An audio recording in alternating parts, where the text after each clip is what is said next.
अनमोल वस्तु के सामने निर्मूल वस्तु का बाजार के रूप में चलता है। अनमोल वस्तु के सामने निर्मूल वस्तु भी मूल्यवान बन करके बिक जाती है दुनिया के बाजार में, और वह इतना भारी पड़ जाता है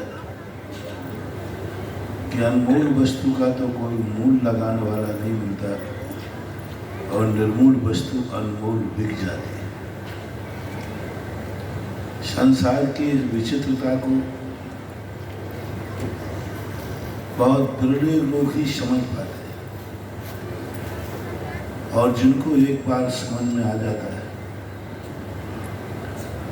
वो फिर दुनिया के आंसुओं की परवाह नहीं करते। मरुदेवी नाभी राय मेरे से कह रहे हैं कि महाराज मेरे बालक आदि कुमार को समझाओ।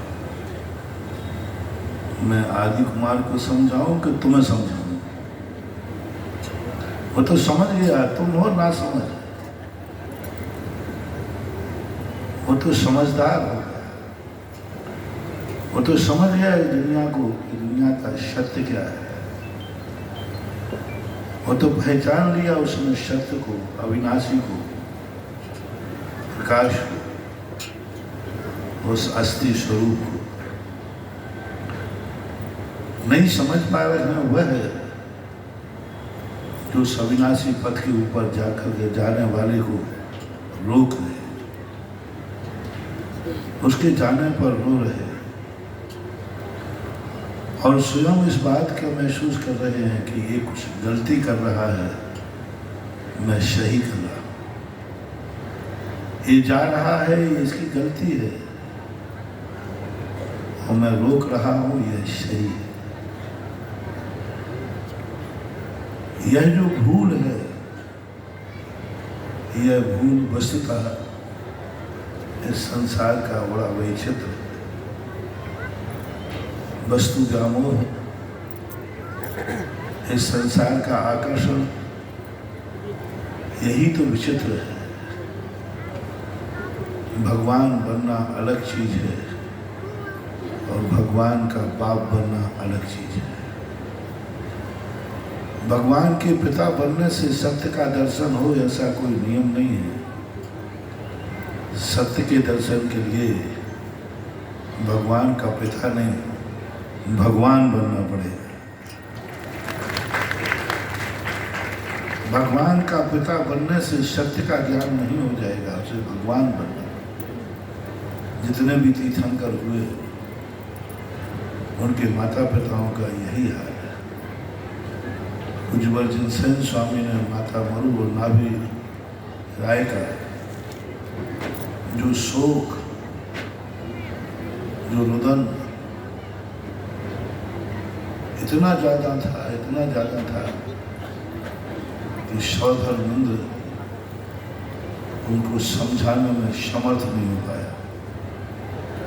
हर तीर्थंकर के माता पिता को इतना शोक हो जाता है कि सौधर्म उनको समझाता है, फिर भी समझ नहीं पाते। अंत में सौधर्म कहता है ये नहीं समझ सके, क्योंकि ये भगवान तो है नहीं, भगवान के पिता है, भगवान की माँ है। और भगवान से भी बड़ा मोह होता है भगवान के माता पिता का, और मोह इतना जबरदस्त होता है कि उन्हें भी सत्मार्ग अच्छा नहीं लगता। सत्मार्ग पर चलने वाले को भी उनको गौरव महसूस नहीं हो रहा है। उनको ये महसूस नहीं हो रहा है कि मेरा बेटा धन्य बेटा, जो मैं नहीं कर पाया वो तुम कर रहा है, जाओ कल्याण करो। मैं तो इस मार्ग को समझ ही नहीं पाया। तीर्थंकरों के कोई भी माता पिता का दीक्षा लेने का उल्लेख नहीं मिलता। 24 तीर्थंकरों के माता पिता हुए। दिगंबर जैन धर्म में माता पिताओं ने हारिका या मुनि व्रत धारण किया है, ऐसा कोई उल्लेख नहीं है। अब उल्लेख क्यों नहीं है? आज के दृश्य को देखकर लगता है इनका शोक, इनका मोह इतना प्रबल हो जाता है, इतना प्रबल हो जाता है कि इनको वैराग के स्थान पर राग उत्पन्न होता है। ऐसे स्थानों पर अपन ने भी 2 दिन पहले समझा था कि ज़्यादा अच्छी वस्तु मिल जाना भी खतरनाक है, क्योंकि ज़्यादा अच्छी वस्तु राग का कारण बन जाती है।